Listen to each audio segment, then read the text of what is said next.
Principal, Monsieur le député de Johnson. Oui, Monsieur le Président, Bombardier Aéronautique annonce qu'elle va supprimer près de 1000 emplois de qualité très payants dans la région de Montréal. Et ces suppressions s'ajoutent à des milliers d'autres postes abolis par Bombardier en janvier et juillet 2014. Ça, c'est sans compter les répercussions chez tous les fournisseurs directs et indirects de Bombardier. L'annonce d'aujourd'hui, c'est un coup dur pour les travailleurs, les familles, pour l'économie du Québec tout entier. Et c'est très préoccupant lorsqu'on considère le poids du secteur aéronautique pour l'économie de la grande région de Montréal. Puis, Monsieur le Président, cette nouvelle nous rappelle à quel point le dynamisme du secteur manufacturier est vital pour notre économie.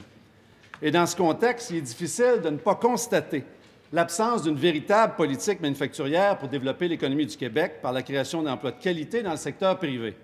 Alors, Monsieur le Président, quand le gouvernement va-t-il déposer un plan de relance qui va mettre de l'avant une véritable politique manufacturière? Un complémentaire, Monsieur le député de Johnson.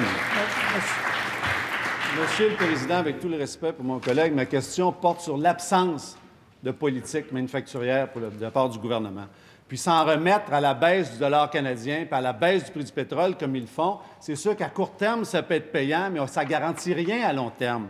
On le sait, la création de la richesse, ça va venir d'emplois de qualité, bien rémunérés dans le secteur privé. Alors, quand vont-ils déposer une véritable politique manufacturière pour le Québec? Deuxième complémentaire, Monsieur le député de Johnson. Monsieur le Président, on a une opportunité extraordinaire présentement dans le Canada, quelque chose qui n'était pas prévu, c'est la baisse de l'or canadien. On n'a rien vu dans le dernier budget de différent du budget d'avant qui vient refléter ce changement-là dans la conjoncture. Quand est-ce que le gouvernement va déposer une politique manufacturière qui reflète cette situation-là?